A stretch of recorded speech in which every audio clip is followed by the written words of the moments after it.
I'm hurt. Bullets hurt. My wounds hurt. Yo, word on the street is Bloodhound Q50 has been dodging death like he's got 9 lives, and the most recent attempt on his life got the whole hip-hop world shook. On August 17th, his truck supposedly got lit up with over 60 shots while he was leaving a party in St. Louis, and the streets haven't stopped talking about it since. This ain't even his first dance with death. Q50's been playing this dangerous game for years, surviving everything from ambushes to setups that would have put most rappers in the ground. From fake show setups to studio incidents that almost went fatal, this man's life reads like a survival manual written in blood. We're about to break down every single time Q50 almost caught that permanent L and how he keeps bouncing back when everybody thinks he's done. Let's break it down. Chapter 1, the ambush that almost ended it all. Action for this breaking news story. Rapper Gangstalicious has been shot. Again? Again. August 17th, 2024 started like any other night in St. Louis until gunshots turned it into what could have been Q50's last party. Earlier that same night, Q50 had already been flexing heavy on Instagram, showing off a bust-down Arabic dial Rolex and letting everybody know he was booked for a big St. Louis show. The crowd footage proved it was real too. He was tearing the stage down in front of a packed venue, but what nobody knew then was that the show itself might have been the setup. His ops allegedly booked him under a fake name, even dropping a 50% deposit to make it look official, just so they could line him up outside afterward. According to multiple sources and street reports, Q50's vehicle got sprayed with what witnesses claimed was over 60 bullets as he was leaving a function. The scene was straight chaos. Glass everywhere, bullet casings littering the street like confetti at a parade nobody wanted to attend. What made this situation even more wild was how fast the rumors spread. Within hours, social media was going crazy with reports that Q50 got hit, with some claiming he was critical and others saying he didn't make it.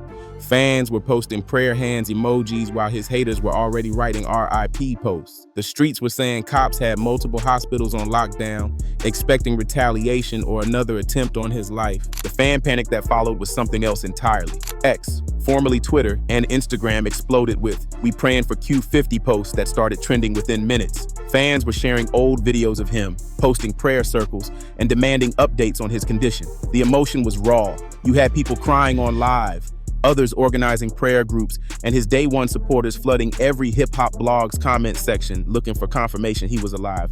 What's suspicious is how the media handled the whole situation. Hip-hop outlets and blogs jumped on the story immediately, amplifying the frenzy with headlines like "Q50 shot multiple times in St. Louis" before anybody had verified facts. Even major platforms were covering the shooting heavily while admitting in their articles that details were messy and unverified. The contradiction didn't stop them from pushing the narrative though. Clicks are clicks, and Q50's potential death was trending worldwide. But here's where Q50 showed why he's different. While everybody was planning his funeral and the media was writing his obituary, he popped up on Instagram Live in his Rolls Royce like nothing happened. This wasn't just any regular live either. Homie was on there with a caption that said, "Notorious like Big Papa, but I ain't going like Chris Wallace." That's cold-blooded right there. He flipped the whole death rumor into content, turned his near-death experience into a flex. Videos from the scene started circulating on Twitter and Instagram showing the aftermath. That truck looked like Swiss cheese, and anybody who saw it couldn't believe someone could walk away from that. The amount of firepower used suggested this wasn't some random street beef.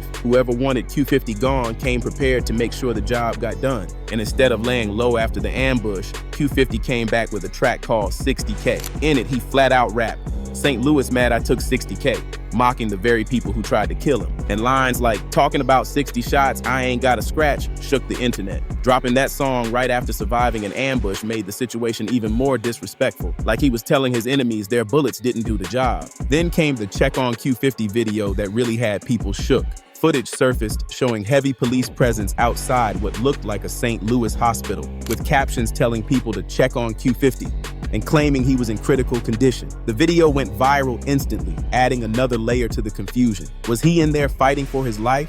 Was it all cap? Nobody knew for sure, but the speculation was enough to keep the story burning. The hospital speculation got so intense that reporters were allegedly camping outside multiple medical facilities trying to confirm if Q50 was admitted. Some claimed they had sources inside saying he was in surgery. Others said he was never there at all. The confusion was exactly what Q50 needed. If his enemies didn't know where he was or what condition he was in, they couldn't finish the job. What's wild is how Q50 used this chaos to his advantage. His Instagram stories during this time were legendary. posting old photos, cryptic messages, and then that one post that shut everything down. Him very much alive, very much unbothered, counting money in what looked like a completely different city. The message was clear. Y'all can't kill what you can't catch. The St. Louis incident wasn't isolated, though. This was just the latest in a pattern of near-death experiences that would have had most people relocating to witness protection. Understand how we got here, we gotta rewind to when Q50 first started catching heat in these streets. His rise in the game came with a target on his back from day one. After his brother Lil Jeff got killed on June 8th, 2024, Q50 channeled that pain into his music. The track Splash Bros blew up. With success came enemies. Every view, every stream, every show booking made him more valuable dead than alive to his ops. Chapter 2, 9 Lives and Counting. Before the St. Louis madness, Q50 had already been testing his 9 lives theory.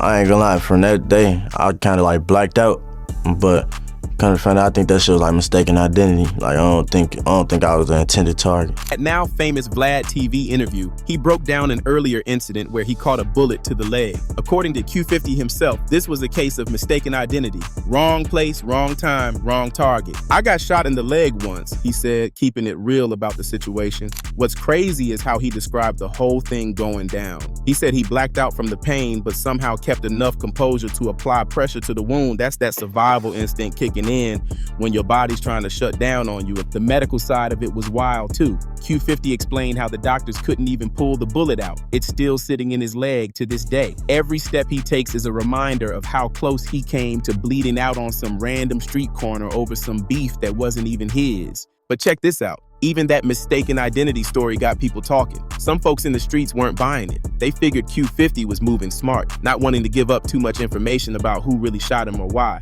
In this game, sometimes the less you say, the longer you stay breathing. Then came the fake show setup that had the whole industry shook, the one we talked about earlier. Word spread like wildfire that Q50 had been lured to what looked like a legitimate gig. The promotion was professional, the venue was real, the money was right. Everything about it screamed official booking. But when he pulled up, it was an ambush waiting to happen. Ops allegedly paid him a deposit under a fake name, setting up the show just to lure him in. By the time he and his crew pulled up, there were masked men and rifles waiting. It wasn't business. It was a death trap disguised as a booking. Some posts on Reddit were saying Q50 got booked to do a show by the same dudes he took the paper from.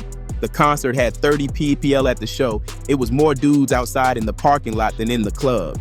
Sources close to the situation said his vehicle got completely wrecked in the chaos. Windows blown out, tires shot, metal twisted from the impact. The setup was so professional that it had people wondering who had the resources and connections to pull off something like that. This wasn't some corner boy operation. This was organized, calculated, and meant to be Q50's last show. What made the fake show situation even more suspicious was the timing. This happened right when Q50 was starting to blow up.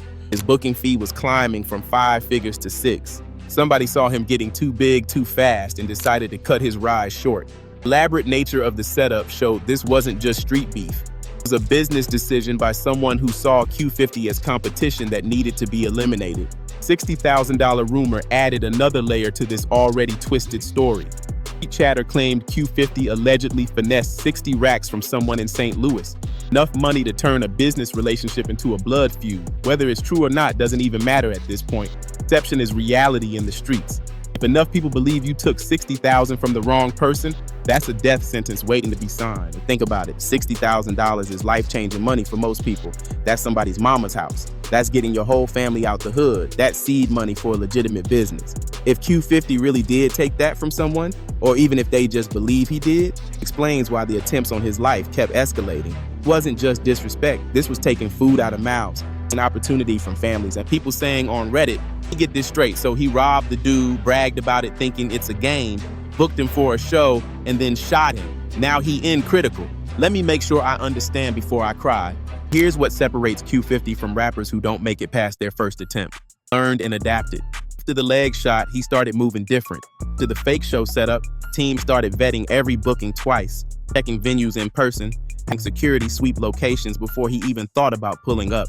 Psychological impact of surviving these attempts can't be understated.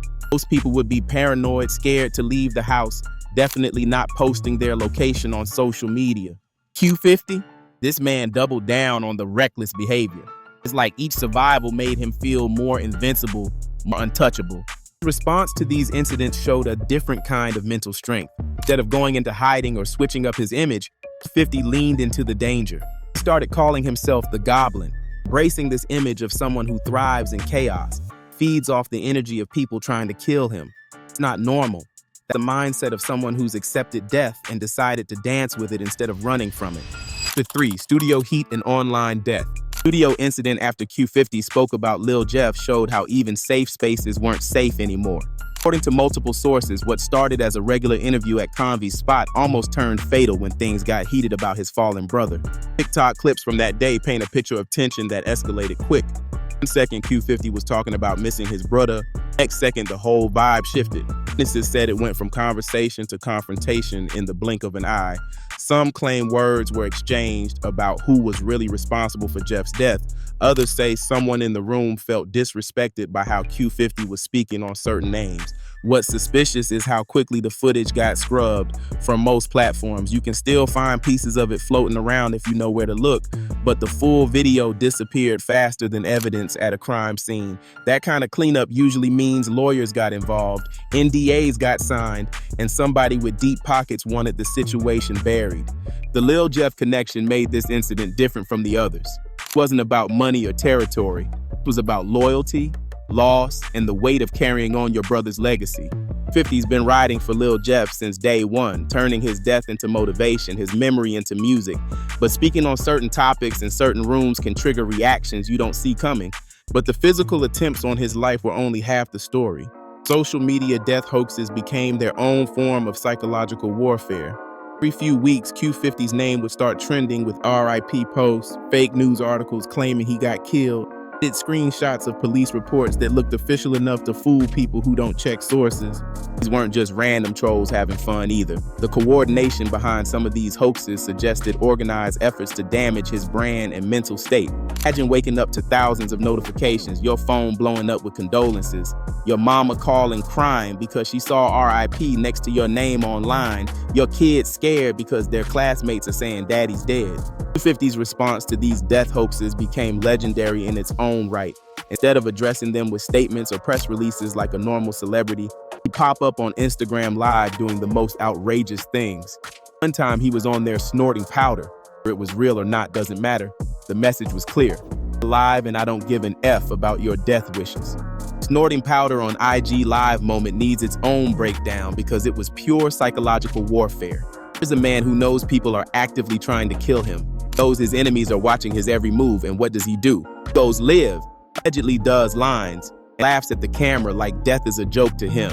It's not normal behavior. That's the behavior of someone who's either lost their mind or transcended fear entirely. The mind games didn't stop there.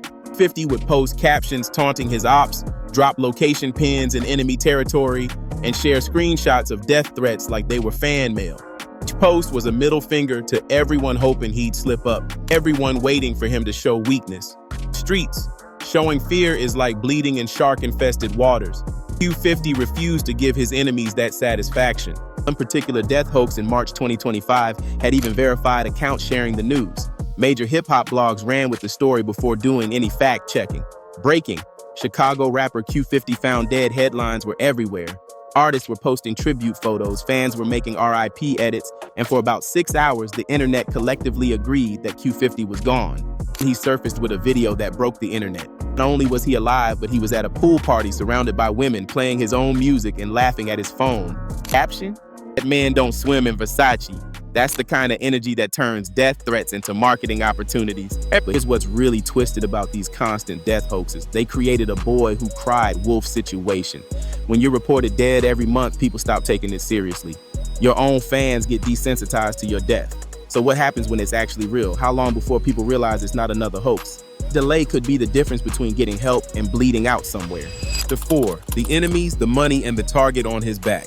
Understand why Q50 keeps almost getting killed. You gotta understand who wants him gone and why. Streets don't try to eliminate you this many times unless you're a serious problem for serious people. First, there's the geographical beef that comes with moving between St. Louis and Chicago. These aren't just cities, they're completely different ecosystems with their own rules, their own politics, their own way of handling disrespect. Q50 moving between both meant he had to navigate 2 sets of enemies two sets of alliances, and double the chances of stepping on the wrong toes. In St. Louis, the $60,000 situation created a specific type of enemy, kind that feels robbed, disrespected, and desperate for payback. The Q50 actually took that money or not, story took on a life of its own. The streets, once enough people believe something, it becomes truth. $60,000 is enough truth to get you killed multiple times over. By releasing $60K after the ambush, Q50 didn't just poke the bear, poured gasoline on the fire. Song turned a street rumor into a permanent record, making sure every enemy who felt played by him had fresh motivation to see him gone. There's the Chicago side, where Q50's connection to Lil Jeff created inherited beef. Jeff died, Q50 didn't just lose a brother, he inherited all of Jeff's enemies, all of his unfinished business, all of the retaliation that was meant for someone who was already gone. Every op that wanted to score on Jeff now saw Q50 as the next best thing. The competition aspect can't be ignored either. Q50's rise after Lil Jeff's death wasn't just success built on tragedy, and some people saw that as exploitation. The song where he mentioned Jeff, every dollar he made off the pain, created more resentment from people who felt he was capitalizing on death. Signal Records deal in 2024 changed the dynamics completely. He wasn't just a street rapper trying to make it. He had corporate backing, real attorneys, professional security. That also made him a bigger target. Some saw it as their last chance to touch him before he got too insulated, too protected by the industry machine. Release of Long Live My Brother, He Probably Killed Your Brother in April 2025 was like a declaration of war wrapped in album artwork. The title alone was a threat, a promise, a middle finger to everyone who had beef with Jeff. The track potentially dissed someone's dead homie, claimed bodies, promised retaliation. Culture where words can get you killed, Q50 was writing death threats and setting them to beats. One of the lines remembering Lil Jeff went like, "Long live Jeff, my brother a reaper," while dissing enemies' death. What really made Q50 impossible to kill was his unpredictability. After each attempt, his movement changed. Routes, new security protocols, new ways of moving. Mix that with deliberate recklessness, posting locations, taunting enemies, moving like someone who wanted to be caught. The combination of careful and careless made him impossible to pattern. Summerfest appearance in July 2025 showed how far he'd come from the streets. Here's a man who went from dodging bullets in St. Louis to performing at major festivals with police escorts. But even with all that protection, the target remained. You can change your tax bracket, but you can't change your past. And Q50's past included too many people who wanted him dead. The social media flex while having active death threats takes a special kind of mentality. 50 would post counting money, location tags in enemy territory, screenshots of death threats with laughing emojis, posts with psychological warfare, showing his enemies he wasn't scared, showing his fans he was invincible, building a brand on borrowed time. What's crazy is how Q50 monetized his mortality. Every near-death experience became content, every survival story became streams. He turned assassination attempts into marketing campaigns, close calls into clout. Genre where authenticity is currency, nobody could question if Q50 was really living that life when people were literally trying to take it. The reality is that Q50 represents something bigger than just one rapper dodging bullets. He's become a symbol of survival in a culture where death is commodified, where your value often increases after you're gone. Refusing to die by turning each attempt into more fame, he's breaking the script that says street rappers either die young or fade away. As of now, Q50 is still breathing, still posting, still taunting death like it's an OPP that can't aim straight. Everybody knows this game has an expiration date. The question isn't if someone will try again. When, where, and whether his 9 lives will finally run out. Till then, Q50 remains one of the most marked men in hip-hop, turning every sunrise into a statement, every Instagram post into proof that you can't kill what refuses to die. Appreciate y'all for watching. Q50's story is wild and still unfolding. Drop your thoughts in the comments, hit that subscribe, and stay tapped in. For another crazy story, click that box on the screen.